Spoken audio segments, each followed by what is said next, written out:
یہ ہے تکمیلی احکام۔ ابتدائی احکام آ گئے، نمبر 2 میں صوم رمضان کا حکم آ گیا۔ نمبر 3 پر ہوا کیا تھا کہ جب روزوں کا حکم دیا گیا تو چونکہ مثال آپ نے رکھی تھی یہود کی کہ یہود جو ہے عاشورہ کا روزہ رکھتے ہیں تو ہم بھی کیوں نہ رکھیں، مسلمانوں تم بھی رکھو۔ اس سے گمان یہ کیا گیا کہ جو احکام یہود کی شریعت میں ہے روزے کے، شاید وہی ہماری شریعت میں بھی ہے، اور ان کی شریعت میں یہ تھا کہ رات کو سو گئے تو روزہ شروع ہو گیا،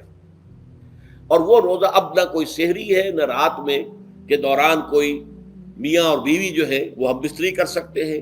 بلکہ یہ کہ وہ روزہ صبح سے لے کر پھر جب رات کے بعد صبح آئے گی، صبح سے پھر دوپہر اور شام اور غروب آفتاب پر جا کر روزہ ختم ہوگا۔ گویا کہ کم و بیش 20 گھنٹے کا روزہ یا 21 گھنٹے کا روزہ، کیونکہ اگر غروب آفتاب کے 3 گھنٹے کے بعد آدمی سو گیا تو وہاں سے جو روزہ شروع ہوا ہے تو غروب آفتاب پر اگلے روز جو ہے وہ ختم ہوگا، تو ہو جائے گا 20-21 گھنٹے کا روزہ۔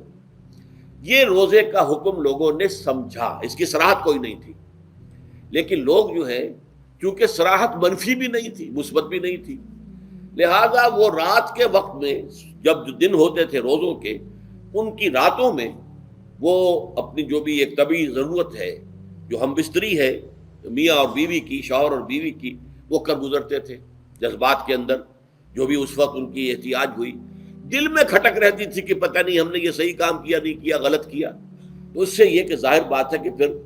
قرآن مجید اسے قرار دے رہا ہے اپنے آپ سے خیانت کرنا۔ جب انسان اپنے ضمیر کے خلاف کوئی بات کر رہا ہو تو چاہے وہ بات صحیح ہے لیکن وہ اسے گناہ سمجھ کے کر رہا ہے تو اس نے تو گناہ کیا، وہ اپنے آپ سے تو خیانت کر رہا ہے۔ ایک شخص ہے وہ بکری کا گوشت کھا رہا ہے لیکن سمجھتا یہ کہ یہ سور کا گوشت ہے، تو اس نے تو سور ہی کا کھایا نا، اس نے بکری کا تو نہیں کھایا، لیکن اس نے سمجھا یہ کہ یہ سور کا گوشت کھا رہا ہے۔ تو اس حوالے سے ایک دغدغہ سا دل میں رہتا تھا، پریشانی۔ تو اب جو یہ 5ویں آیت ہے، طویل ترین آیت ہے اس سلسلے کی، اس میں روزے کے تکمیلی احکام آ گئے جو ابدی ہیں، آج تک قائم ہیں اور قیامت تک قائم رہیں گے۔ فرمایا احل لکم لیلۃ الصیام الرفث الی نسائکم، اے مسلمانوں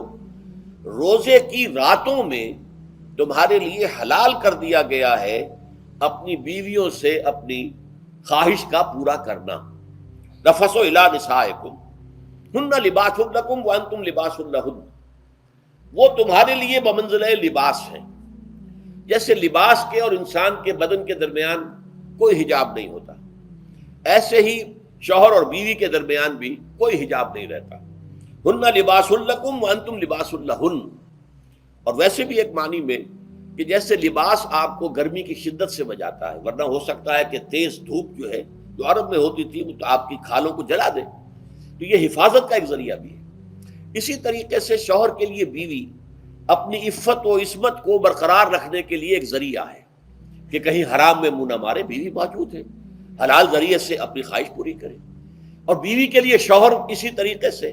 ایک ڈھال بن جاتا ہے کہ اسے خام خواہ ادھر ادھر دیکھنے کا کوئی خیال بھی کبھی نہ آئے، اس کی جو بھی نفسانی خواہش ہے اس کی شوہر پورا کر رہا ہے۔ تو اس اعتبار سے بھی ہن لباس لکم وانتم لباس لہن، علم اللہ انکم کنتم تختانون انفسکم،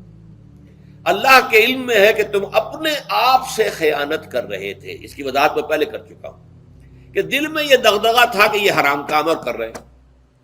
یہ گویا کہ اپنے آپ سے خیانت، اللہ سے بغاوت نہیں تھی۔ کیوں کہ اللہ تعالیٰ کی طرف سے تو حکم تمہیں معلوم تھا ہی نہیں، ابھی آیا اس کی اجازت ہے یا نہیں ہے، لیکن اپنے آپ سے تو خیانت کر رہے ہو نا، تم یہ سمجھ رہے تھے کہ یہ نہیں ہونا چاہیے، یہ گویا کہ ممنوع ہے اور کر رہے تھے، تو اس کو کہا کہ تم اپنے آپ سے خیانت کر رہے تھے۔ علم اللہ انکم کنتم تختانون انفسکم فتاب علیکم، تو اللہ نے تم پر اپنی رحمت اور مغفرت کے ساتھ توجہ فرمائی، یعنی جو کچھ اب تک ہو چکا ہے اسے اللہ نے معاف کر دیا، اسے صاف کر دیا، کلین سلیٹ۔ اب تمہارا جو اعمال نامہ ہے اس میں اس طرح کا اگر کوئی عمل درج ہو گیا ہے تو وہ اللہ نے صاف کر دیا ہے۔ وعفا عنکم، اور تمہیں معاف بھی کر دیا ہے۔ فالآن باشروہن، تو اب تم ان کے ساتھ جو بھی تعلق زن و شو ہے اس کو اختیار کر سکتے ہو۔ فالآن باشروہن وابتغوا ما کتب اللہ لکم، اور حاصل کرو وہ کچھ جو کچھ اللہ نے تمہارے لیے لکھ دیا ہے۔ یہ تعلق زن و شے سے 2 چیزیں ہیں کہ جو مقصود ہیں۔ ایک تو سب جانتے ہیں اولاد، ہر انسان کی خواہش ہوتی ہے کہ میری نسل کا تسلسل باقی رہے، لیکن نمبر 2 ایک شے اور ہے، قرآن مجید میں بیان کیا گیا، بولے تسکنوا الیہا، اس میں ایک سکون ہے، اس میں جو بھی ہے، جو بھی عمل ہے مباشرت کا، اس میں ایک اعصابی طور پر سکون کی کیفیت انسان کو حاصل ہوتی ہے، تو یہ بھی مطلوب و مقصود ہے۔ تو ما کتب اللہ لکم، تمہارے لیے اللہ نے اس میں ایک تو اولاد کا معاملہ رکھ دیا ہے، اور ایک تمہارے لیے سکون کا، لتسکنوا الیہا، تاکہ تم ان کی طرف توجہ کر کے سکون حاصل کرو۔